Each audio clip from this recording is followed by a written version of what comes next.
अनेक दिवसापासून औंध 16 आणि आता 21 गावांचा पाण्याचा प्रश्न पेंडिंग होता. त्या पाण्यासंदर्भात अनेक वेळा आंदोलन झाली, अनेक नेत्यांनी आश्वासनं दिली आणि काही लोकांनी वेगळी प्रेम दाखवून, खोटं प्रेम दाखवून या योजनेचा श्रेय लाटण्याचा प्रयत्न केला. 2013-14 साली या योजनेसंदर्भात काही उपोषण झालं होतं.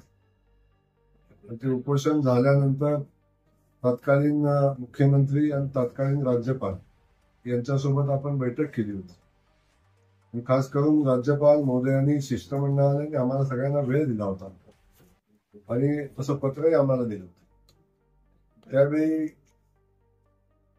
या उपोषणकर्त्यांसोबत चर्चा करावी आणि हे उपोषण सोडवून त्यांना राज्यपालांसोबत बैठक करावी हा आमचा संकल्प होता.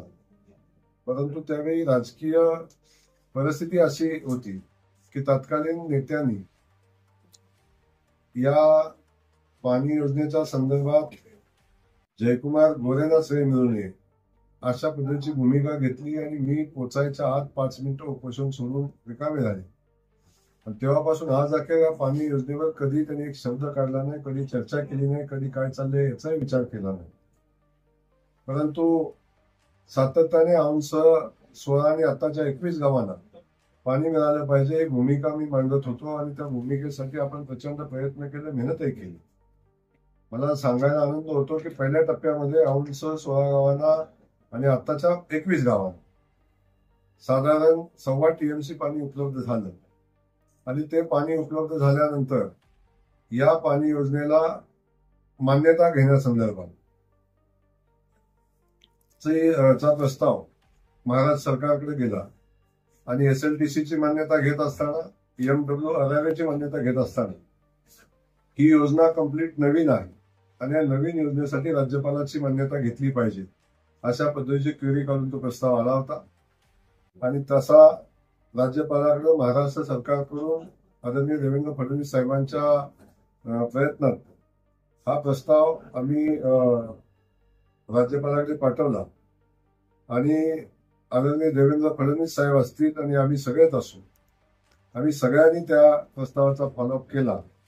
त्यावेळी आदरणीय देवेंद्रजी उपमुख्यमंत्री म्हणून काम करत होते आणि जलसंपदा खात्याचे मंत्री होते. आता मुख्यमंत्री झाल्यानंतर सरकार स्थापनेच्या वेळी सुद्धा आम्ही राज्यपालांच्या भेटीच्या वेळी राज्यपालांना त्या प्रस्तावाची आठवण करून दिली होती आणि मागच्या 4-5 दिवसापूर्वी राज्यपालांच्याकडून संबंधित औंध 21 गावांच्या पाणी योजनेला मान्यता मिळालेली आहे. आणि आता नव्यानं ही योजना आता महाराष्ट्र सरकारच्या मान्यतेसाठी आलेली आहे.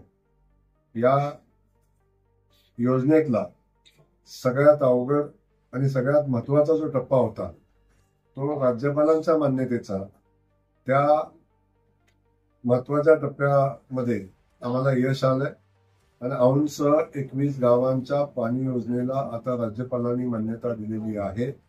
आणि ही मान्यता मिळाल्यानंतर आता या गावाचा स्वतंत्र योजना आम्ही शासनाकडे सर्वे होऊन सगळ्या बाकीच्या तयारी आमची झालेली आहे. आणि येणाऱ्या काही कालखंडामध्ये 8 तारखेला संबंधित योजनेसंदर्भात संबंधित खात्याचे मंत्री आदरणीय विखे पाटील साहेबांच्या सोबत आपण बैठक लावलेली आहे आणि औंधची पाणी योजना तातडीनं मार्गी लागली पाहिजे. त्या योजनेला शासनाची मान्यता आता घ्यायला लागेल. ही मान्यता घेण्यासंदर्भात ही कारवाई आम्ही आता करतोय.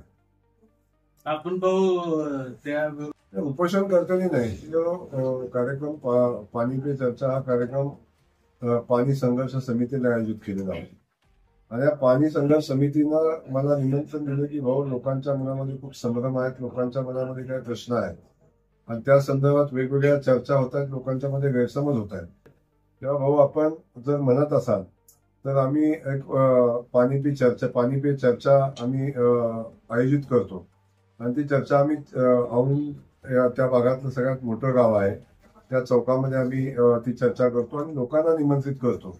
लोकांना या संदर्भात काय प्रश्न असतील, लोकांच्या काय अडचणी असतील, लोकांना याच्या संदर्भात काय बोलायचं असेल तर त्या व्यासपीठावर खुली चर्चा व्हावी आणि त्यातून या योजनेच्या संदर्भातले जे गैरसमज आहेत ते दूर व्हावे आणि योजनेची नेमकी सध्याची परिस्थिती काय ते समजावं त्यासाठी ते पाणी पे चर्चा झाली होती. पाणी पे चर्चामध्ये जो प्रश्न लोकांनी विचारला त्या प्रश्नाला मी उत्तर दिलं होतं आणि जे उत्तर दिलं त्याप्रमाणे या योजनेचं काम आता पुढे चालू आहे आणि त्या टप्प्यावर ते पाणी योजनेचं काम पुढे जाईल. आणि मी जो शब्द दिला होता की 3 वर्षाच्या आत औंधसह 21 गावांना पाणी योजना मंजूर होऊन प्रत्यक्षात काम होऊन पाण्याची योजना पूर्णत्वाकडे जाईल अशी परिस्थिती होईल, त्याच्यामध्ये कुठलीही शंका घेण्यासारखी परिस्थिती राहिलेली नाही किंवा राहणार नाही. त्या दृष्टीने आम्ही प्रयत्न करू. सुदैवानं राज्याचे मुख्यमंत्री म्हणून आमचे नेते सन्माननीय देवेंद्र फडणवीस साहेब काम करतायत आणि त्या खात्याचे मंत्री म्हणून आदरणीय विखे पाटील साहेब काम करतायत आणि राज्याचा ग्रामीण विकास मंत्री म्हणून या मतदारसंघाचं मी प्रतिनिधित्व करतोय. त्यामुळं आता कुठलाही प्रश्न राहणार नाही. औंधची योजना 100% आता आम्ही पुढे घेऊन जाऊ आणि दिलेल्या मुदतीमध्ये पूर्ण. आपला आवाज न्यूजसाठी संदीप जठार.